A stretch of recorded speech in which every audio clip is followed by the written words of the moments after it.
తెలంగాణ మంత్రివర్గ విస్తరణకు ముహూర్తం ఫిక్స్ అయింది. ఇవాళ మధ్యాహ్నం కొత్తగా 3 మంత్రులు ప్రమాణ స్వీకారం చేస్తారు. ఇప్పటికే లిస్టును రాజ్ భవన్ కు సీఎం రేవంత్ రెడ్డి పంపించారు. ఇక మంత్రివర్గ విస్తరణలో సామాజిక న్యాయాన్ని పరిగణలోకి తీసుకోవాలని కాంగ్రెస్ అధిష్టానం నిర్ణయించింది. మంత్రివర్గ విస్తరణలో మొదటి నుంచి సుదర్శన్ రెడ్డి, కోమటిరెడ్డి రాజగోపాల్ రెడ్డి పేర్లు వినిపించిన బీసీ, ఎస్సీ మాల, ఎస్సీ మాదిగ సామాజిక వర్గాల నుంచి ఒక్కొక్కరికి ఛాన్స్ ఇస్తోంది. ఇప్పటికే మంత్రివర్గంలో రెడ్డి సామాజిక వర్గానికి చెందిన వారు 3 మంత్రులుగా ఉన్నారు. దీంతో ఈసారి రెడ్డి సామాజిక వర్గానికి నో ఛాన్స్ అని క్లారిటీ ఇచ్చింది.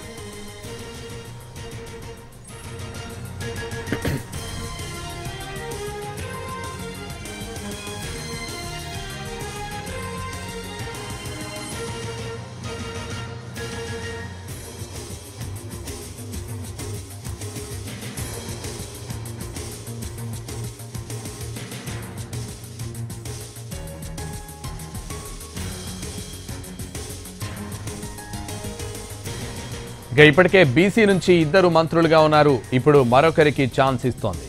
ముదిరాజ్ సామాజిక వర్గానికి చెందిన వాకిటి శ్రీహరితో రేవంత్ రెడ్డి కేబినెట్లో బీసీ మంత్రుల సంఖ్య 3కు పెరుగుతోంది. ఎస్సీలో మాదిగ సామాజిక వర్గం నుంచి దామోదర రాజనరసింహ ఉన్నారు. అలాగే ఎస్సీ మాల సామాజిక వర్గం నుంచి భట్టి విక్రమార్క ఉన్నారు.